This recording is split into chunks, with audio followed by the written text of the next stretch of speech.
Welcome back to the Surf Mastery Podcast. Today's guest is Kassia Meador. Kassia embodies the ethos of this show, which is education and inspiration to improve the lives of surfers both in and out of the water. And that is exactly what Kassia is doing.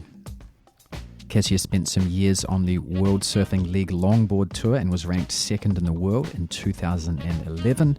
She has her own brand. She has surfing courses online. She's running retreats. We discuss all of that in today's episode, and of course links to all of that stuff in the show notes. Stay tuned till the end for some discount codes as well.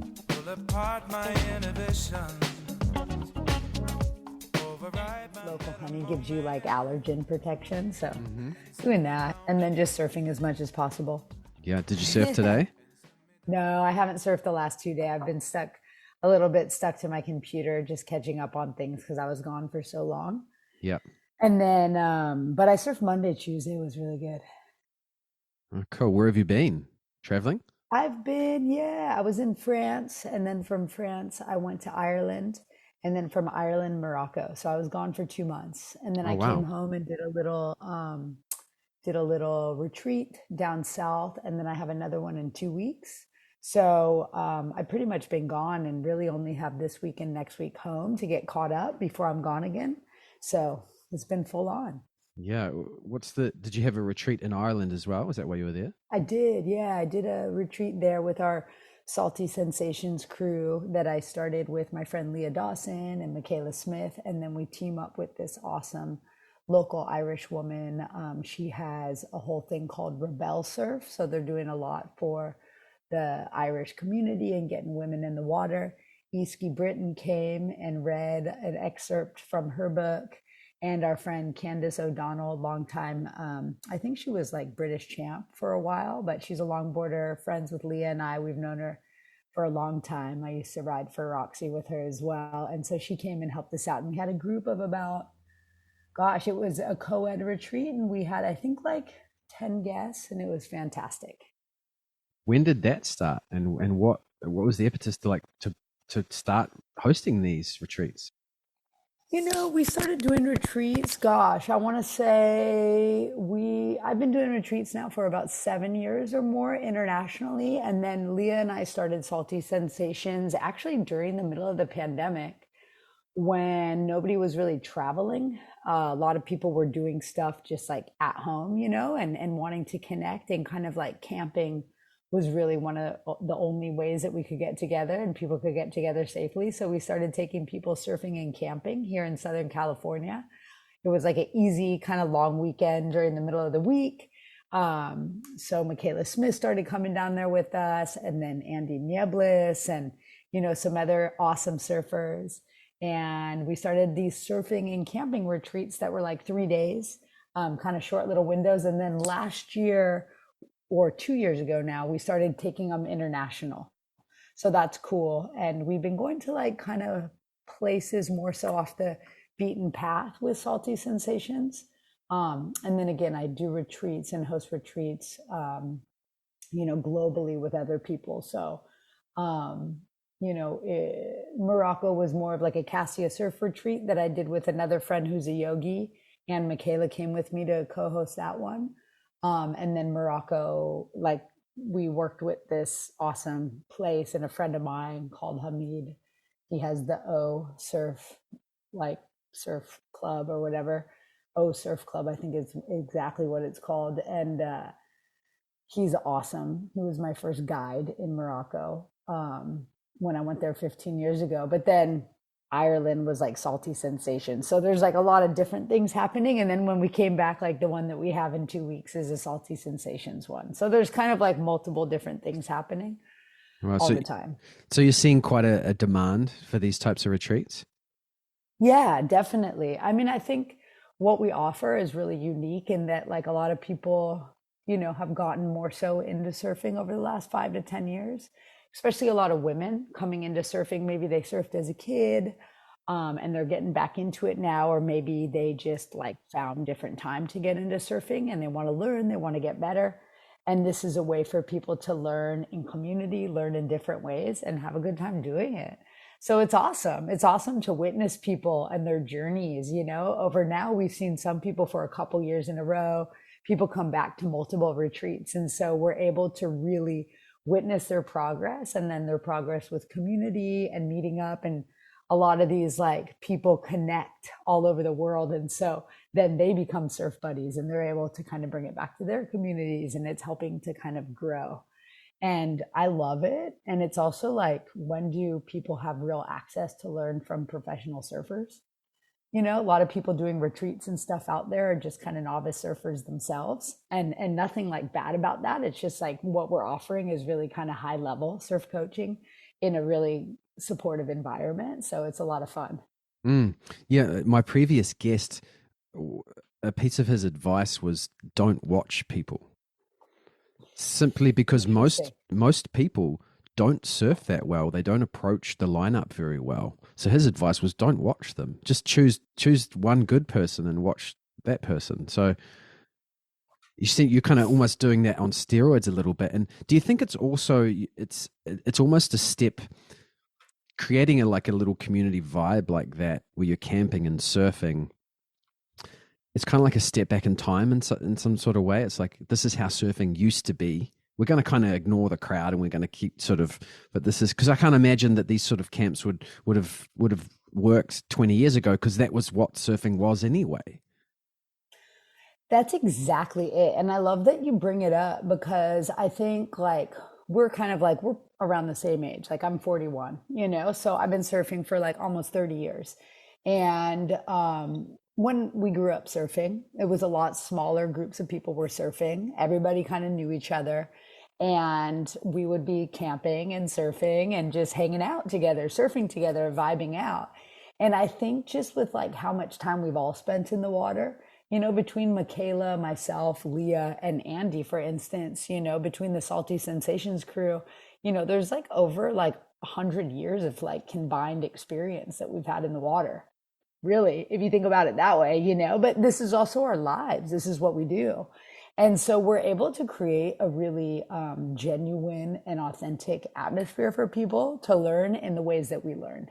And I think that that's also what's unique about our offering and what we're bringing out there, and it's so fun. And the people that come are just like so stoked. And again, it's just like so awesome to be able to share, because that's a lot of the thing that has also fueled us to want to offer these camps and retreats, and what got me to offer my online course with the inertia, that there's a lot of people that go do a surf camp or do a surf like retreat in a way that they're not learning from people who have been surfing a long time, like all of us. And they think, they don't really understand the etiquette.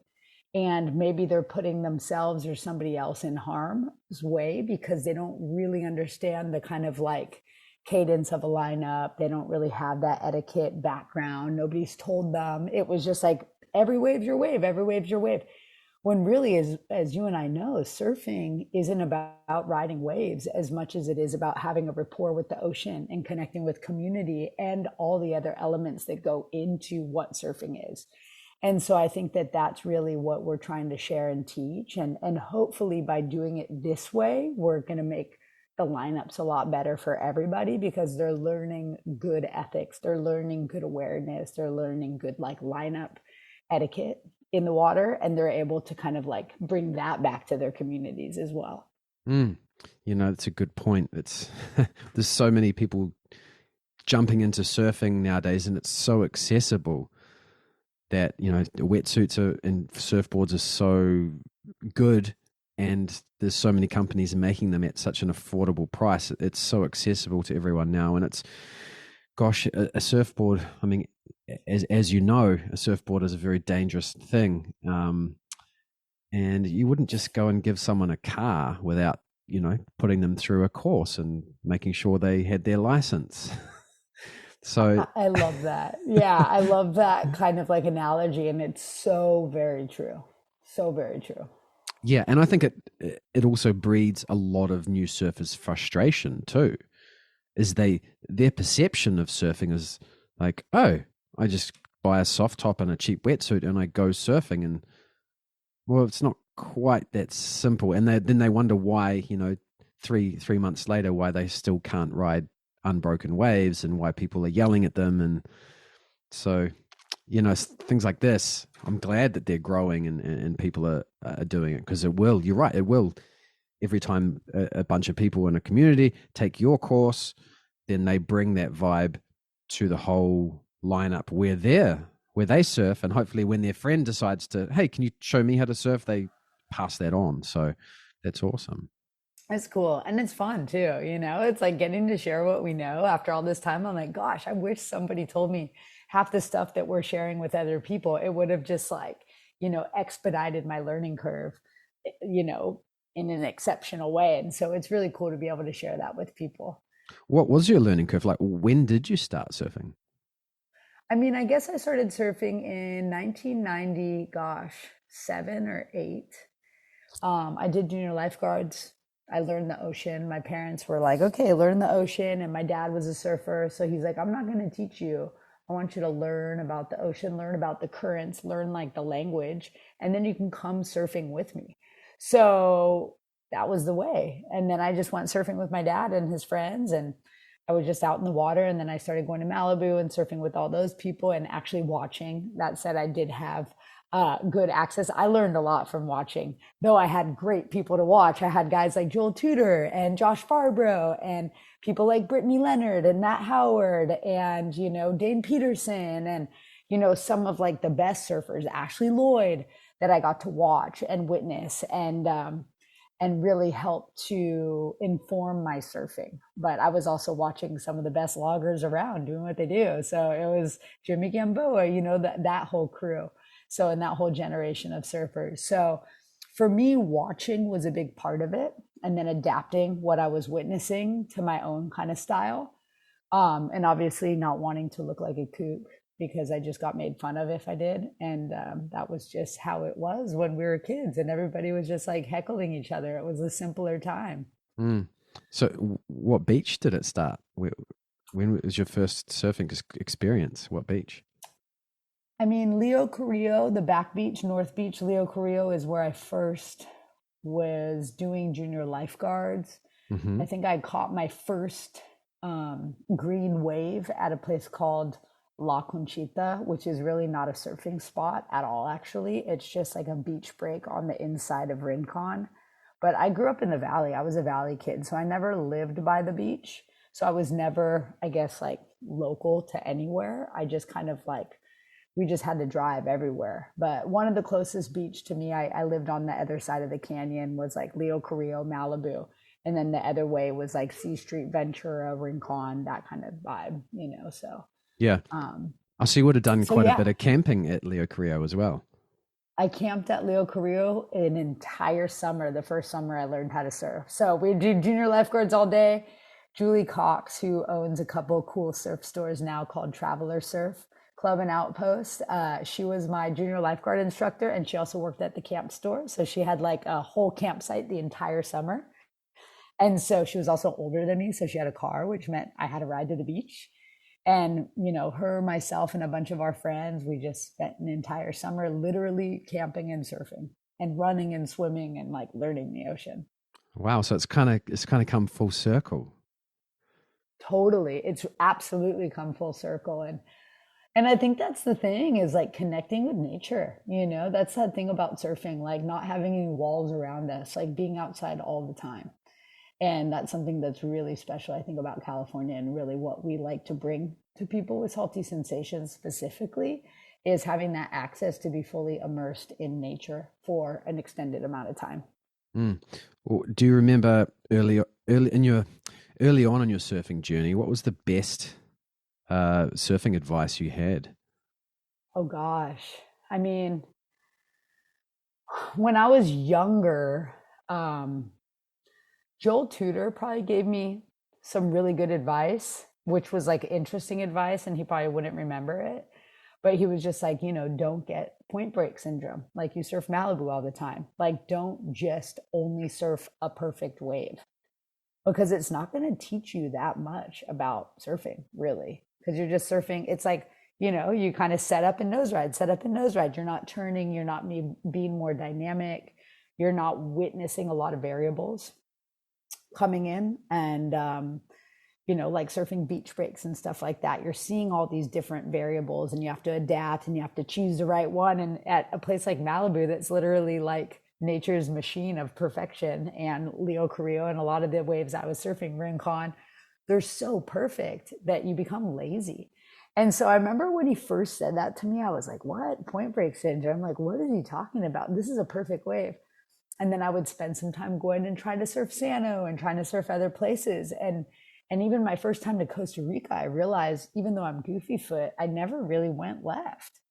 And that was like awkward to me. And you'd think on my forehand, I would be like more vibing, but really just because I never really did it surfing in, where I grew up, it was just weird. So I think that helped me the most. And, I started riding for Donald Takayama, and when I was 20 years old, I moved down to Oceanside and started surfing a lot of beach breaks. And I think that really helped my surfing in general. And then just traveling and surfing as many waves as possible. And that's also something that we bring into our retreats. It's like, it's pretty easy to surf a perfect wave.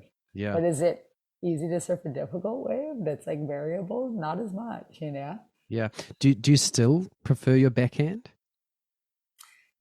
I think it depends. Like, truly, I mean, I love perfect waves. I mean, who isn't a sucker for a perfect wave? Absolutely. But because I have proximity to so many rights, more so in my backyard or where I live, I really love going left just because it still feels different to me. It still feels a little more far reached and foreign. I think on like a short board and a small board, I prefer going left. And on a long board, if it's a perfect longboard wave, like I love going right. I think I surf better on a longboard, especially nose riding going right. And I have some work to do, definitely going left. Huh, interesting. So what's the worst surfing advice you ever had? Gosh, I don't know. It's like, I think like surfing and the ocean specifically just teaches you stuff. I guess like one of the worst surfing advices I had was like an old boyfriend of mine that told me I should go to college and not just follow my dream of surfing. That was probably the worst surfing advice ever. I remember being like, college? Like what? And he's like, it's a pipe dream, blah, blah, blah. I'm like, I don't even know what my dream is, but like, I know my nightmare would be to go to college. Like, I just, the bill alone, especially in the US, it's different. I think maybe over in New Zealand and other places, but like, I don't want to go to college, and I went to Australia and I bought a car and I kind of lived in it for a while after graduating high school and just cruised up and down the coast. And really my surfing journey took off. Thankfully, I did not listen to him. Yeah. Thank you. Yeah. What's the biggest mistake that you see that newbies to surfing make? I think there's like, I think some of the biggest mistakes that I've seen just in like some of our retreat guests, I think, more so is getting too comfortable with what they know and not wanting to push themselves. It's like people in general getting too comfortable. Like maybe that's like a thing for humanity. One of the worst mistakes we can do is get comfortable. Like how awesome it is when we like meet our growing edges and seeing ourselves like moving through it, So I think like as like beginning surfers, they get kind of comfortable maybe in one place surfing one wave or, and there's something helpful with that because it helps you get to a comfort level that makes it enjoyable. That said, if you're not like surpassing that comfort level, you're never going to, you plateau. And then often people come to us and they've plateaued, but they're also comfortable at where they are. And then they're like, this is uncomfortable because it's new and different. And like, maybe I like perfect waves or I like this. And so, and that's always something for us because it's like people will be like, I feel like I'm going backwards. And it's like, no, you're just learning new things. Like it's supposed to be uncomfortable. And then we always get a message like they go home and they ride their like comfortable wave on whatever. And they've like, that's when they really see their progress that they've made, And then they might come back a year later and really go. So I think it's like maybe a human condition thing too. Like, If we're ever too comfortable, like what are we missing? Where's the growing potential that we're missing? So yeah, Mm. I think Yeah. that's something. Yeah. I guess if you get to it as a surfer, if you get to a certain level where you are comfortable and you don't push yourself beyond that, I'm wondering what the downsides are to that. Hmm. Would I would think, yeah, plateauing, really, just not getting any better, which is cool. You can go have fun, but then, like, does it get boring after a point? well, that's what I think it would be. It was sort of, and you may not be aware of it, but I think that's when some cynicism and frustration might sort of leak into your surfing. 100%. If you're only going and surfing the same wave all the time, it would absolutely. I mean, when I chose to move down to Oceanside in my early 20s, people were like, why are you moving down south? Like, you live by a perfect wave. And I'm like, gosh, like, if I just stayed in Malibu and never left. I mean, I never lived in Malibu. I always grew up in the valley, so I never actually lived in Malibu. But if that was like the wave that I was only surfing and all those rights, like, I might have like gotten bored and complacent. Like, complacency just seems like a trap. Mm. Yeah, no, I think you see that a lot. You see someone riding the same board, surfing the same wave, waiting for the set waves, and they're just a bit grumpy with it all. And they're the people that are most likely to snap and complain about how surfing used to be. But you see people out there who are always trying different. It might even just be just try a different surfboard. You don't have to go and try and attempt any sort of new moves or anything. It's just sort of, I think you need challenges in some ways, like surfing somewhere else or surfing a different type of board. It doesn't have to be associated to your performance per se. Absolutely. I think it's so important to do and to remind ourselves of. Like, how in life can we just not get complacent? It's like that's something I'm always questing for, is like my growing edges and how to like move beyond them in different ways. Mm. I almost think that humans don't, whilst we sometimes feel like we are comfortable and happy with the way we're surfing or whatever it be, I think that when we lose sight of growth and getting better of something, we tend to create our own drama to fill that void because it's boring on some level. Totally. I can totally see that happening for people, and that's such a bummer, right? Mm, Like, it's kind of like, gosh, I mean, the world is so beautiful and life is so beautiful that if people are just bummed out in the water, I really feel like, without getting too kind of like far out and esoteric, but like, I really feel that water is like such a conductor, it's a conduit. And so whatever's happening, and when those grumpy people are out there, and it's a bummer because they're grumpy and they're kind of like stinking up the lineup with their grumpy vibes. And then when somebody's like having a good one and everybody's like hooting for each other, it's like the best lineup to be in. Everybody's surfing the best, feeling the best, and that's contagious. So, like, what are we bringing to our lineups, and how is that also affecting everybody else out there? Because it really does. And mm, I'm not saying it's about being happy all the time, because a lot of people have a lot of struggles, especially right now with everything going on in the world, right? That being said, if the ocean is that place that you go to do your like cleansing work, and you go to do the things that bring you joy so that you can kind of let go of some of the stresses of life, then if you're met with like joy and like happiness and fun, you're going to be able to bring that back to like life on land, which, is like crossing T's and dotting I's and all the other things that we have to deal with, like paying taxes and all that stuff. That's not always that fun. So it's like, it really should be that place, and I really hope that it is for people, and anybody listening to this. I hope that, it's like, you could think about that. Like, what are you bringing to the water? Like, if you're grumpy out in the water, like, how are you on land? And also, how is that affecting other people? And who knows what kind of day somebody's been having? mm. Yeah, but I think, I mean, maybe that is the challenge for those sorts of people, is to leave that, leave that stuff in the car park and immerse yourself in surfing and remember what surfing is. And that might be someone's challenge, and that might be how they progress their surfing, is just to have a better relationship with surfing. Simple as that. I love that. I love that as a challenge. Yeah. How would you describe your current relationship to surfing?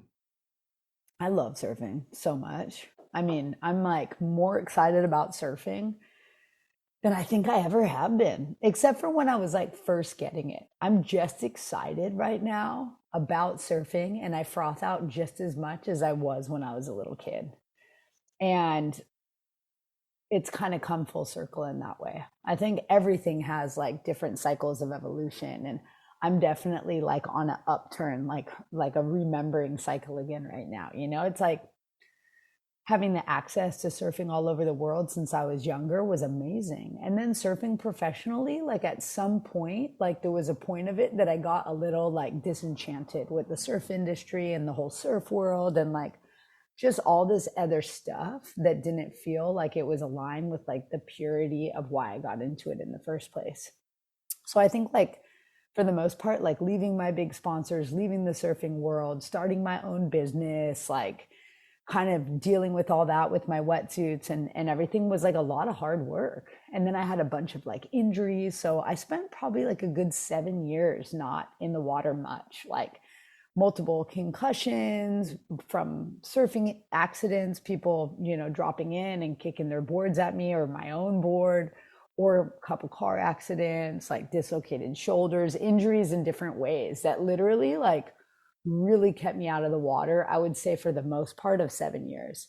Wow. And it was really in 2019 into 2020 that I started feeling better again. I did a lot of work. I went back to school and I learned craniosacral and polarity therapy because it helped me the most with my concussions. I was like really focused on my business. I wasn't surfing a lot. And I was like, wow, my joy's missing. And then I started feeling good enough, like towards the end of 2019 and early into 2020. And I really started surfing a lot more.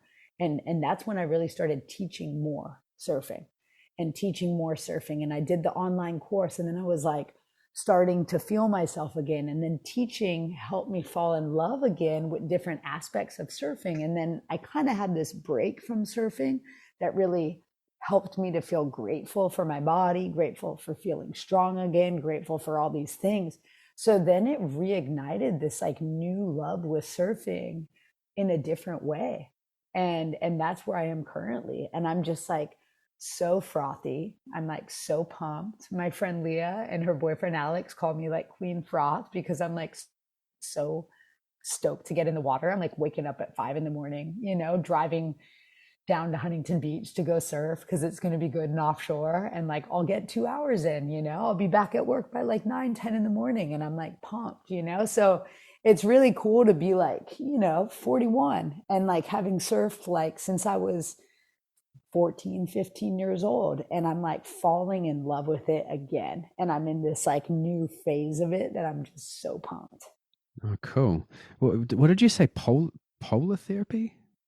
Oh, polarity. It's like an energy medicine. It kind of works with like Reiki or craniosacral osteopathy. Mm-hmm. Depending on where you live, you may have like a different kind of relation to it. So it's kind of like that work. Mm. And it really helped me with a lot of my head trauma that I experienced through surfing. Yeah. Yeah. No, I've had concussions before. Horrible experience. Yeah. Yeah. And they add up. So I had so many consecutively in a row for so many years, and like also violent car accidents and just like crazy stuff that happened. And but it also brought me to like different ways of like taking care of myself. So that opened up a whole new world. And gosh, like I didn't really know where it was going to go. I was like, oh, maybe my best times of surfing are in the past, and I'm actually just having my best times of surfing I've ever had now, which is so cool. So do you think you've made a full recovery since your most recent concussion? Yeah, for sure. Full recovery and better than I ever was. I also did neurofeedback. I've done a lot of other stuff for my brain, hyperbaric chamber work. But it took me like a long road to find all that stuff because it's Mm-hmm. not just like, if you go to a neurologist, they're like, have some pills and go to speech therapy. You have a stutter. I mean, I had a stutter, I couldn't be outside, like still like at night driving. It can affect me a little bit. That's not super easy all the time, but Mm. only if I'm really tired. Yeah.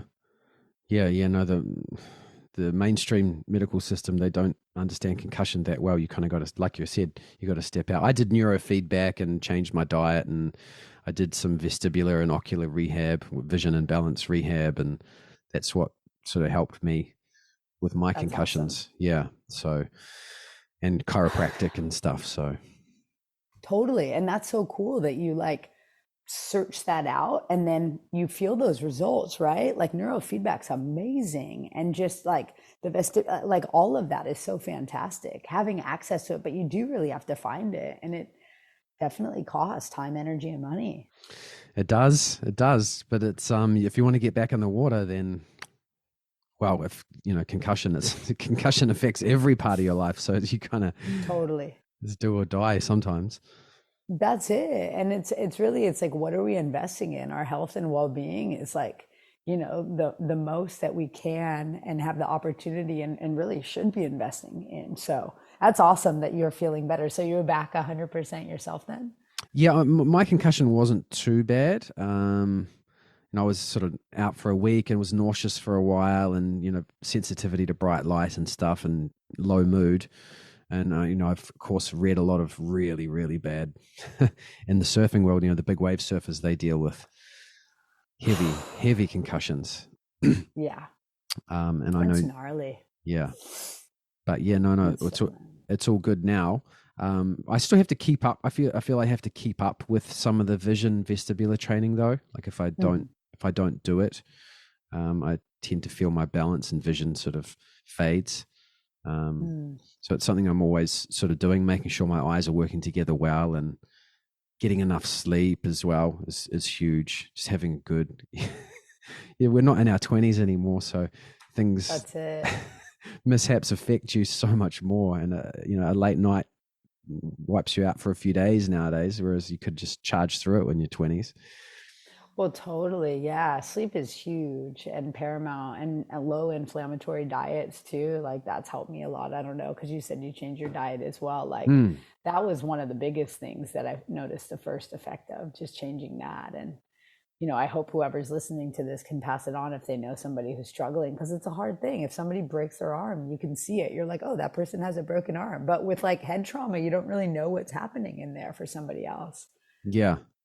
Yeah. It's also like, I think just the whole world itself. And 20 years ago, when we were in our 20s, the world was sort of less toxic in a way. Mhm. And even though 40 years ago, when we were little and growing up, the world was far less toxic. So we could have sort of developed and adapted to that sort of environment.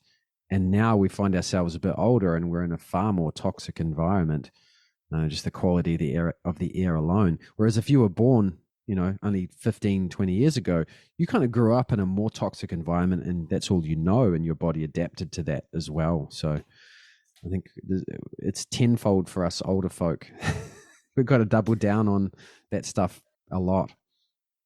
Totally. And two, having to do our own research, but it seems that more and more people have more access to things, and there's more ways to find out about what's happening out there, and what tools are available for all of us to work with. Yeah. Yeah. If anyone's out there is suffering with concussion, or knows anyone there, look into those alternative therapies, especially vestibular and ocular. So vision and balance rehab. Those are big, because those are the first things to sort of to go, and they affect your mood a lot as well.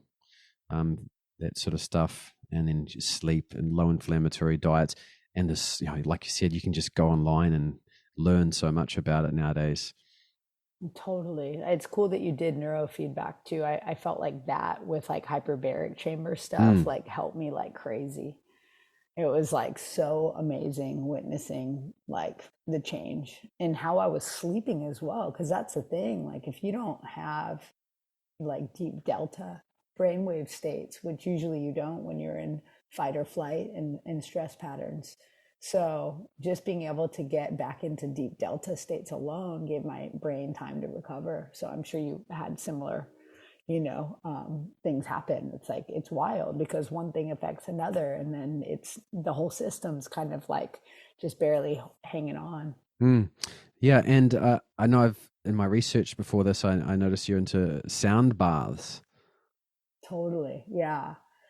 I love sound and vibrational medicine. I think that was probably like the first tool that I was having access to that was like helping me in a lot of ways that I didn't even really like understand it, but it would put me into theta, which was like a, relaxed and healing state. So I didn't really know what was happening with it. That said, obviously knowing a lot more about it now and working with it for a time, there was obviously a reason I was drawn to it because I was feeling supported, receiving and giving sound baths. So I love that work. I think it's so fantastic.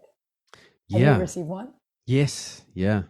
Gosh, Cool. I remember I was living in New York and I went to somewhere in Queens, and we had this old abandoned warehouse. There was 50 of us, did this ayahuasca ceremony, and sort of about 3 a.m, when everyone starts to sort of come out of that plant medicine journey, someone starts playing this giant crystal bowl, and it just felt like the whole room was sort of wavering and warping with this crystal bowl, and it just felt these waves go through me. And that was my first experience of a sound bath.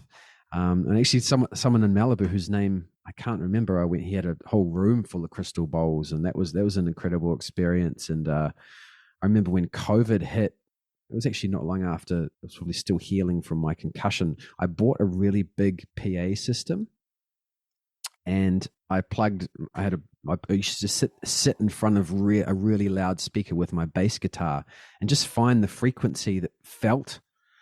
It wasn't necessarily the sound of the music, it was the feeling, because when you have a big sound system or a big bass amp or guitar amp, you really get to feel the music. And then you search around on the guitar or the bass, and sometimes I think unconsciously we're searching for the right frequency. Of course, we might articulate it as, oh, I really like that note or that melody, but really I think it's that feeling that the body craves of the right frequency going through us. And I think that's also part of the reason why people crave live events. Like there's something about, you can sit down with a pair of headphones and enjoy a certain type of music, but when you go to a live concert and stand up front, you can feel the music, and that's just a completely different experience. And you can stay up till 2 a.m. and have 4 hours sleep and wake up feeling fine, because you just have been bathed in the right frequencies for 2 hours before that. So yeah, no, I'm a huge believer in sound therapy and all that sort of stuff. And gosh, isn't this what a wave is anyway? Isn't it some sort of, it's communication from a storm miles away? That's it. We're all riding different sound waves, right? And I think that's why, like, as surfers too, it's like so many surfers I know are so drawn to music in different ways, like whether it's playing guitar or like, drums or ambient kind of music, whatever it is, that vibration just feels so much like home, so much like surfing, really. Surfing sound waves, surfing ocean waves, it's all the same kind of wave energy, really, which is Yeah. so cool. And there's a guy on Instagram I follow, Robert Edward Grant. I don't know if you've come across him yet, but he spent a lot of time. He spent a lot of time in ancient Egypt, and they say that that's the pyramids and a lot of the other structures are giant sound healing devices. And I love it. Yeah, I love it. Robert, what's his name? I'm going to check him out. Yeah, Robert Edward Grant. Interesting fellow. Cool. Yeah, because the Nile actually used to run through that part of ancient Egypt.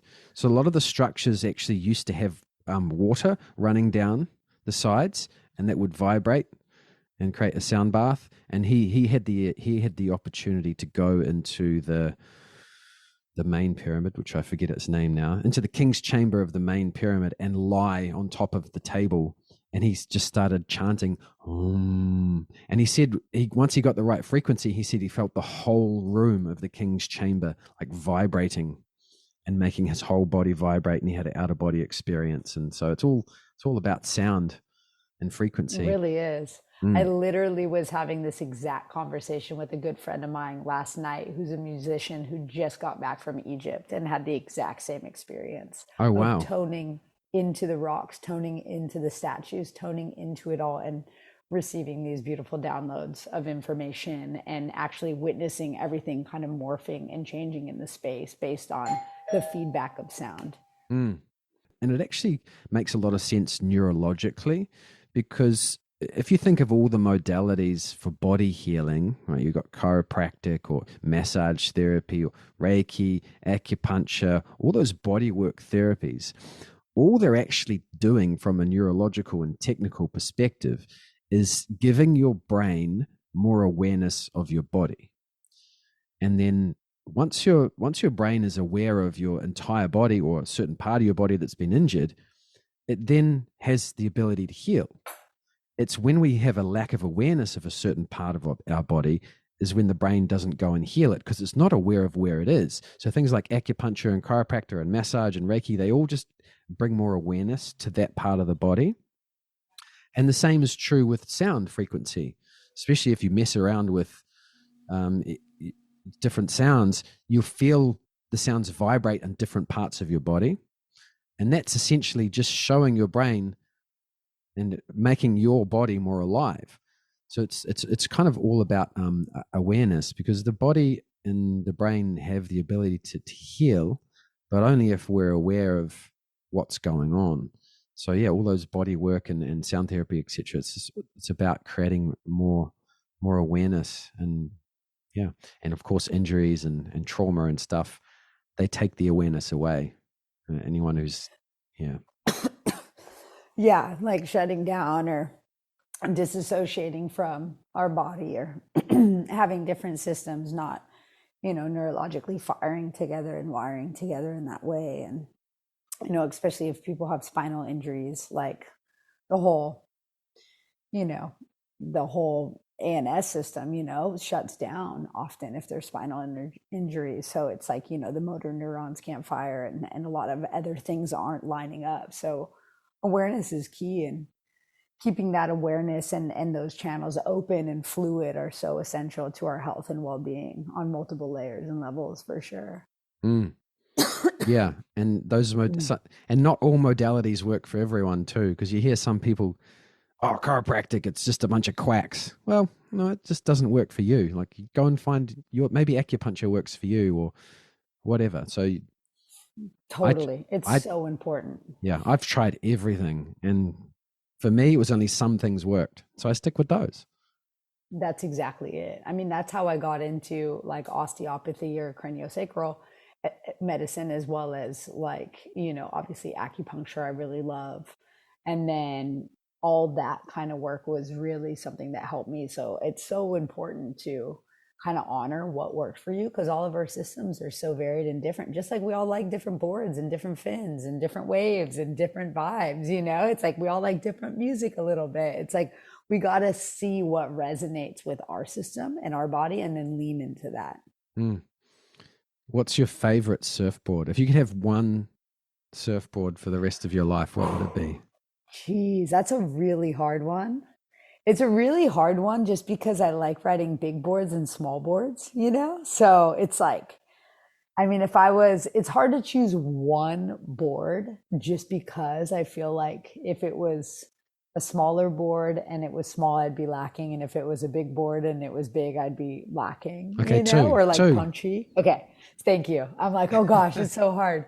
So, I have this really beautiful 9'5" kind of piggy shape that my friend Dane shaped me. And it's my favorite longboard. It works so good. It's like so smooth off the tail. It nose rides so good. It just like is real hippie and has a lot of belly. And it's just like really nice. And I love it so much. And that would be my longboard. And then kind of small board wise, I mean, really, my friend Alex Lopez, he's been shaping these really fun twin pins, and they're just like so nice. And I have like a 6'8" right now that I love. And I think that would be my kind of like small board, because it can really hold in more solid surf. And then if it was small, I'd be on my longboard anyway. But even it's super fun and like kind of smaller punchy waves as well. That said, it could hold when it's quite a bit bigger. So those would be my like two take them everywhere with you boards. Yep. Cool. And where would if you could just have one place to surf, where would that be? Gosh, I mean, honestly, like out in Indonesia in the Mentawais, like that whole area is so incredible because there's lefts, there's rights, there's like kind of like mushier log waves, there's like faster kind of like freight trainy style waves. It's perfection in every which direction. And that would be if I could just float around there and live there for the rest of my life, like why not? Yeah. Gosh, it's beautiful. Plans to take a group there? Yes, definitely. I took a small group there last year in the shoulder season, and I'm taking another group there this year during the shoulder season. We have like two little back to backs. I have a friend over there with an awesome resort that we work with. It's super small and it's like just they're such lovely people, and I'm super grateful. I love it over there. And shoulder season's great, it's not when people are chasing the big stuff. It's just like fun, perfect waves, and everybody has a really good time. And there's so many different waves and variety that everybody can find their flow. Yeah. Do you have your own sound bowl at home, or do you go somewhere and experience that? Yeah, I have a lot of sound bowls. I have a giant gong. You can see Oh, probably yeah. behind me. Oh, Yeah, cool. I work a lot with sound. So I carry them often because I bring my sound equipment with me everywhere I go when I Oh, do wow. retreats and stuff. So I have a bunch of bowls. I work a lot with tuning forks, flutes, drums, rattles, mostly gongs, like when I can and I'm at home. Obviously, they're quite large, so I can't really take them that many places. That said, like, I have kind of my travel kit and my home kit, and I do a lot of sound work both like locally as well as internationally. Oh, So cool. Oh, it's yeah, awesome. I see it's so fun. you've actually started, are you specifically like treating people, or is it for the retreats, or? Like I was doing one-on-one sessions before I started doing the retreat. So it's been about like, gosh, like 11 going on 12 years since I've been working with sound and vibrational medicine. And so I studied with a couple of different teachers um learned on my own for a long time. And we had a whole performance art group back in the day that we would travel, and we even made like records with like art galleries and stuff. And at the time we didn't really call them sound baths. We called them like abductions, to be honest. And we just like felt like everybody was getting abducted like by this like sound really and taken to a different place. And we didn't really understand it. So we started kind of like playing with it more and just like kind of like adapting. And then we all started like noticing like the healing effects it was having on us individually. And the people around us that we were bringing it to.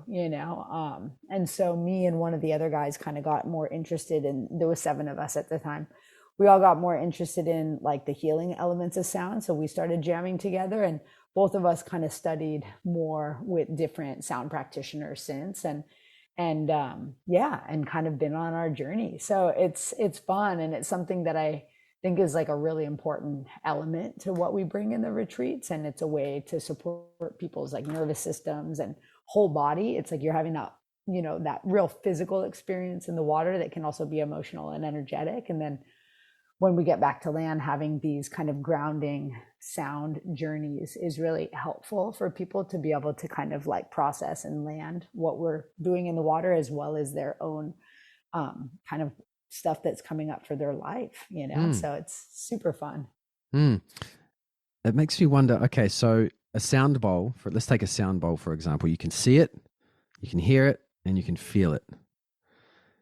Do you get the same experience in the ocean? Like, can you hear or feel waves as well as see them?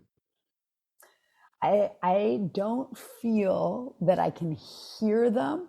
If I really check into hearing them, like I'm like, can I hear waves? I can certain times, like if a wave gets really hollow or that sound like inside a tube, that's Yeah. a sonic experience, definitely. It's like auditory experience.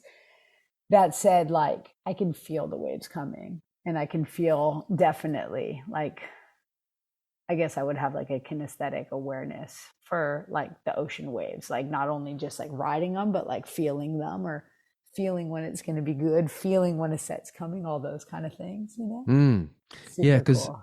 it's, when you're out surfing and you're surfing, you're just sitting there, everyone's waiting for a set, and then all of a sudden someone moves. I'm like, why are they paddling over there? I can't see anything on the horizon. and then 20 seconds later you see something pop and then everyone else moves, but that guy's already in position. It's like, what did he see? Well, maybe he or she felt it. Felt it totally. And you just like know, those people that have been out there forever, they know. They can like smell it. Somebody the other day in the water was like, he's like, I can smell a set's coming. And I was like, you can smell it? That's cool. And he's like, yeah, my wife says that I can only smell sets. Like if she's like puts on her new perfume, I can't smell that, but I can smell a set. And sure enough, we paddled out and there was a set. And he's like, go. I'm like, all right. That was fun. Oh, that's funny.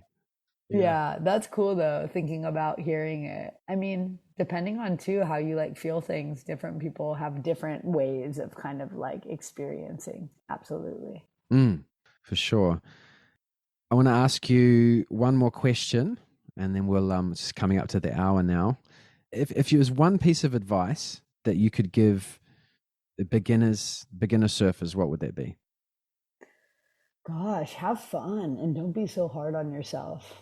Really, it's like I can witness people getting so frustrated with themselves and so frustrated in the water. It's like just enjoy the ride and enjoy the whole process, right? Like it's so important to enjoy every piece of it. It's just not about getting better. It's about the experience of it all. And so it's bigger than just one piece of advice, but I also feel that like the ocean is like a mirror. So it reflects for us whatever's coming up, right? So if somebody has issues with like control, that's going to come up for them. You're not in control in the ocean. Maybe that's why you're like called to it. So if you can really feel into how is this a reflection of my life and some of the things that I have an opportunity to work on, how can I see them work both ways? And how can I mirror on land what is being mirrored for me in the water and vice versa and move through it? How do you balance that with, because I'm sure there was a part of your life where you sort of, I mean, to get better, you kind of on some level, you have to take it seriously, right? To improve it, an aspect of your technique or...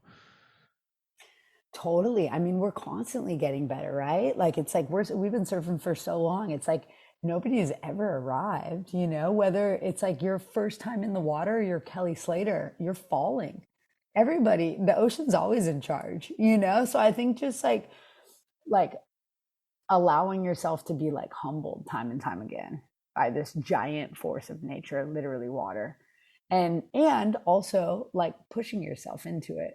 And not getting like frustrated at yourself. And yeah, you might have moments and days and just like going back to remembering it's about the fun. And sometimes it's fun to just like let go completely and be totally shaken around and feel alive. That said, the next time is not going to be like that. So like, I feel like those points of tension in our surfing or in our day-to-day life are like the biggest opportunities to learn. So if we cannot be stuck, if we cannot waste energy on being hard on ourselves, if we can actually use it as fuel to move through it, the breakdown to break through, then we can actually progress a lot faster by having that humility and kind of leaning into it rather than being like, oh no, Cool. Well, Kassia, thank you so much for your time. The Surf Mastery podcast is all about inspiration and education, and I think you embody both of those things. Obviously, listeners can Google you and watch a bunch of footage of you surfing on YouTube. And for inspiration and education, you've got your course on the inertia, which I'll put links to all of this stuff in the show notes. And of course, you've got the wetsuits at kassiasurf.com. Is that correct? Yeah, kassiasurf.com, exactly. Yeah, sorry, Kassia, I'm going to get the pronunciation right. And then Salty Sensations? Yeah, Salty Sensations is something that my friend Leah, myself, Michaela, and now Andy are all working on, and that's like a lot of fun. That said, I also like always post stuff on my own personal website for that whenever we have those retreats happening, so people can find that info anywhere. And maybe I can make a cool little discount code for you if anybody wants to use the bundle for the inertia course, or if anybody wants to try out any of our wetsuits. I'll create something super sweet and special for your listeners. So let me know if that's helpful. Oh, definitely. Let me know what that is, and I'll put it in the post-production, etc. But I haven't missed anything. Are those your main three sort of avenues? Yeah. Yeah. Check us out either on Instagram, online, or, come check us out in person. It's always more fun to get together. Yeah. Oh, awesome. Yeah, I'll put links to all that stuff in the show notes.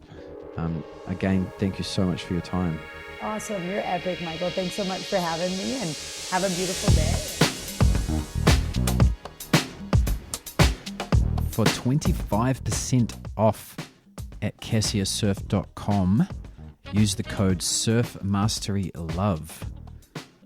And for a 10% discount off Kassia's surfing e-course, use the code WELCOME10. Those discount codes are listed in the show notes along with the relative website. Thank you for tuning in, and until next time, keep surfing. Pull apart my inhibition, override my better moment, and send me down again, and send me down again, and send me down again. Different in the darkness, all the world can see my weakness. Shine a light upon my vision and send me home again,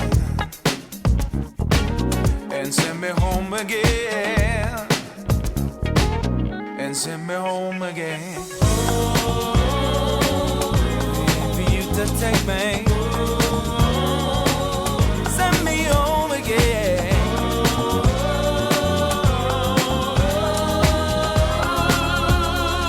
Turn a problem into a solution.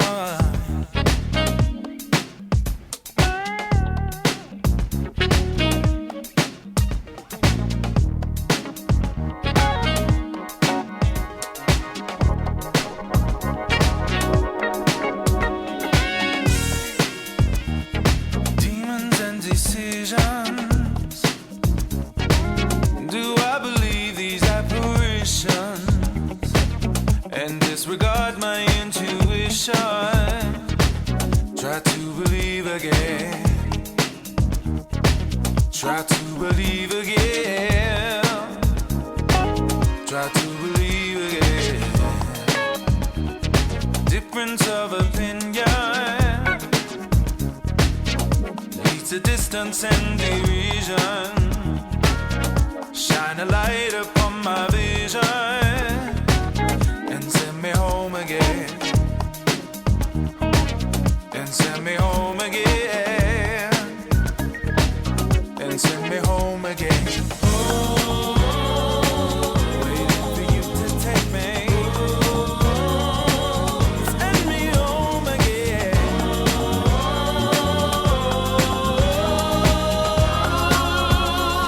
Turn a problem into a solution.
camp.